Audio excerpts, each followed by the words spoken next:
Hi, and welcome to Enchantment of Eternity's review of Dark Matter Season 3, Episode 1, Being Better is So Much Harder, and Episode 2, It Doesn't Have to Be Like This. This video is a part of a series of videos where I review episodes of Dark Matter, so I'll have to start with a spoiler warning for Dark Matter up to Season 3, Episode 2. If you haven't seen up to this point, you may not want to watch this video, otherwise some things may be spoiled for you. So, this was a pretty good start to the season, where they aired the first two episodes of the season back to back. I wasn't totally blown away by it, but it was engaging and suspenseful enough, so we'll have to see where they go from here. So we start off with the big conclusion to last year's finale, where the station, with all of our major characters on it, except Android, who's safely on the ship, and Nyx, who is shown to be killed, and except for who is now the villain of the show, I guess he's called Rio. But everyone else was on the station, and so their fate was left open to what happened as the station exploded. But I don't think anyone thought that they were all dead. I predicted that they would all go off on their separate adventures, that 6 would go off on the Marauder, 5 would go off with Truffaut, 3 would be captured by that GA soldier, and 2 would find some other adventure to go on, and then Android would be alone on the Raza for a while. And they'd all be off on their own separate adventures for the first part of Season 3. And that's not what happened. First of all, 2 immediately found 6, and they both went on the Marauder together, so that part was wrong. And then Truffaut and 5 made their way back to the Raza rather quickly, rather than going off on their own adventure. But other than that, they were in their separate groups, at least for this episode. But at the end of the episode, they were all back together again. And honestly, I was fine with this, and in some ways I actually prefer it, because we'd seen shows like The Walking Dead and how boring things can get when they have all the characters in a group go off on their own in their own separate adventures. So the stuff with Truffaut and 5 was a bit disappointing, because I found they didn't have that much to do in this episode, and it was a bit disappointing that Truffaut was so quick to help out with the Raza crew. I thought she'd sort of, sneak 5 away and try to entice her in joining her corporation, but instead she seemed totally on board with the Raza crew. I mean, that makes some sense, that she'd want to have them as allies, because with war breaking out, MK could also, always use any alliances that they can get. And I will say, I really liked the scene where the Intruders came on board the Raza, and they set up the trap by, having them go exactly where they wanted them to go. First of all, I like how when they saw 5, they were like, "Oh, come here, little girl, we won't hurt you." And she just took out this big-ass gun and started blasting them. Oh, that's awesome. 5's such a badass.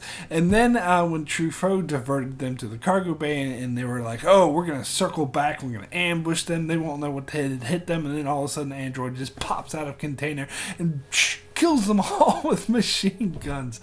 That was fucking awesome. If there's one thing Dark Matter does well, it's badass scenes like these. So, 2 and 6 storyline was more of a laid back, take a breath, take some time to reflect on everything, and 2 was bringing 6 up to speed on what 4 or Rio had done, and how he was the one who blew up the station. And when they talked to Android, they learned that he killed Nyx. Well, of course he didn't kill Nyx. It was that other chick who did it, but at this stage they think it was 4, and they basically reflect upon what's going on and what their next move is, and that's fine. Not the most exciting thing in the world, but did help further their characters, and it was great to take time to reflect upon what's going on. And it ends with them running out of air because the Raza is facing their own issues and they can't come and pick them up in time, so 2 locks up 6 in the back and gives him all the air, so sort of sacrificing herself, although we have seen that she can survive in a vacuum much longer than regular humans because of her nanites. So that made perfect sense to me, and I did really like that scene. And we get a sort of goodbye scene with 2 saying goodbye to Nyx as she sort of sees her in some sort of hallucination, which makes sense too because Nyx 2 was actually pretty close to Nyx, so I like that scene as well. And I do like that 2 and 6 had, sort of formed a bond, and they're like good buddies again after 6 betrayed them all, and he even apologizes for that here. And I think it does go to show that he is forgiven by the stage, and once again, part of the team, especially considering what 4 did, his betrayal pales in comparison. And then seeing 3 with 6's old GA buddy Anders, that was okay as well, I guess. Anders goes on the journey where he kind of, sort of, but not really, is starting to see more of 6's point of view on how corrupt the system is and why the Raza crew are necessary. But I don't think he's totally on board, but he's starting to see more of it. And I totally bought that, and I think it's very interesting, and I'm sure we'll see this character again. But I think him letting 3 go and not telling the other GA officers about him had more to do with 3 saving his life, so it was more of a sort of tit-for-tat sort of thing. In fact, I was kind of expecting him to just handcuff 3 again and turn him in anyway, regardless of the fact that he saved his life, but instead he did actually show some gratitude and let 3 go, and so that's why I think he, at least to some small degree, started to see more of 6's point of view, because if he didn't, I don't think just saving his life would be enough for him to let 3 go. But as I said, he's still definitely not on board and still believes in the GA, so it will be interesting to see where this character evolves from here. And we also get more of Rio in this episode as we're introduced to his old mentor Tiku, who was in prison because he stood up for Rio and defied the old regime of his stepmother. And Misaki is totally not on board with this guy, and she tries to convince him that he betrayed the crown, so this guy can't be trusted. And so Rio offers him this cushy life if he takes back what he said about the crown, but he won't because he said he supports Rio the whole time, and no matter what, so Rio quote-unquote punishes him by giving him a position as an advisor. And that pissed Misaki off, but really that made a lot of sense because he has shown himself to be loyal to Rio no matter what, and that's more than what can be said of Misaki, who totally was on board with his stepmother, so much so at one point she even tried to kill him. She would argue that she's loyal to the crown, whoever the crown is, but I think that makes her less reliable, and Rio would be wise to simply lose her, but we'll see what he actually does. Overall, I'm really digging this turn they've taken with Rio's storyline because they have turned him into a villain of sorts, but he's not an out-and-out bad guy who twirls his mustache. There's a lot of complexity to this character, and in some ways, you can even root for him in some ways, and I find that very interesting. So my rating for Being Better Is So Much Harder out of 10 is a 7, very good. An interesting start to the season that reorientates us with all the characters and sets up new dynamic for going forward.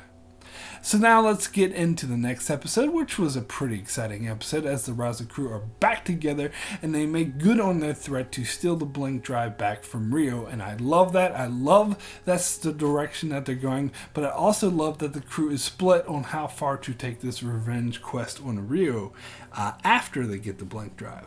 Some want to hunt him down and kill him, while others like 5 are a bit more forgiving and don't really want to take things that far, and I love the split. And overall, I just found this a really intense and engaging episode. There wasn't a moment where I was bored. It was nice touch having Rio come on board the station as a clone, and of course, his MO was to keep the blink drive from the Raza crew at all costs, and that includes trying to use the blink drive to return to Zyron, which doesn't work out too well for them. And this is where Rio comes off as more of a villain because he was basically treated all the scientists on the station as expendable expendable, and all he really cared about was the blank drive, and he didn't care how many of his own people had to die in order to keep it safe. So it added an interesting dynamic that Rio was there, but at the same time not really there, so he himself was never in harm's way, so could treat everyone else as expendable. What's also interesting is that since 2 and 3 killed the clone, Rio would never get these memories back, so he won't know what happened on the station. It's also interesting that when 2 and 3 killed Rio's clone, they thought it was actually Rio. I thought they would have figured it out that it was just a clone, but it's interesting that they killed him even thinking that it was the real Rio. It just goes to show that they want to kill him. And once again, the Raza crew show themselves to be the good guys by wanting to save the scientists' lives, even when Rio just wanted to leave them for dead. So that was interesting. It was really exciting that they did manage to get the blink drive back. As for the side storyline with Five losing her memories, I actually thought this was handled rather poorly, and I found the flashbacks with her mentor figure rather boring. I mean, it did add some color to her backstory, but I don't really see how necessary these scenes were. I felt the resolution to Five's problem of losing her memories happened way too quickly, as Android was making out like Five could lose all of her memories, even her new ones, and start off as a blank slate.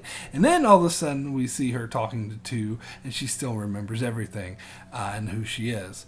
I'm glad that's the way they went, because I thought it would have sucked if they made her lose all of her memories and she'd have to start at square one, but it all seemed resolved a bit too quickly. And of course, the big takeaway from all of this is that she has a long lost sister, and I'm sure this will be followed up on, but I can't say I'm incredibly captivated to find out where this goes, but we'll see. And we get a bit more with Rio back on Zyron as he talks to the android and gets the news about that Nexus died, which of course he immediately figures out it was Masaki who did it, which he was really pissed off about. So this, I think, shows that Rio still has a soft side, or a good side, so to speak. I think it also shows a rift starting to form between Masaki and Rio.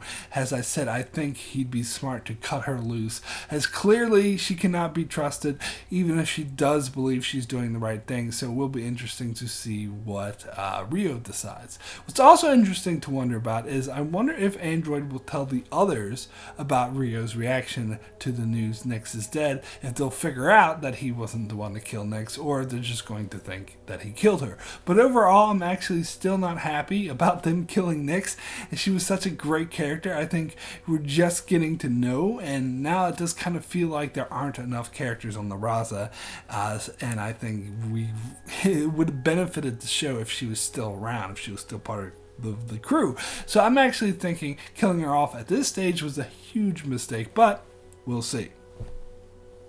But ultimately, it's great that the Raza crew has the blink drive again, but yet it was damaged by Rio's scientists, and so they can't use it. At least not yet, because we don't want them to have too much power, but they could potentially gain this power if it becomes necessary. And it sets up an interesting scenario where there's this big corporate war going on, and the Raza crew will be a force to stop this war using the most powerful piece of technology out there. And then there's still Rio, who wants this war to happen and knows about the Raza crew, so this sets up a very interesting dynamic going forward. So my rating for It Doesn't Have to Be Like This is an 8, extremely good. The flashbacks with 5 are kind of boring, but the rest of the episode was really exciting, in particular the storyline of the Raza crew breaking on board the station and getting back to Blink Drive, even when they were stuck in this pocket of null space. It was very suspenseful and very nicely done. So that's it for my review of Dark Matter Season 3, Episodes 1 and 2. Be sure to check back here as I continue to review episodes of Dark Matter. Unfortunately, I won't be able to review Dark Matter every week, but I will check back here several more times throughout the mid-season, and will definitely be back for the season finale. So be sure to check out my channel for that, as well as many other videos I do on shows like Game of Thrones, Star Trek, Better Call Saul, Orphan Black, and more. So be sure to subscribe so you can keep up with all of that. And thanks a lot for watching.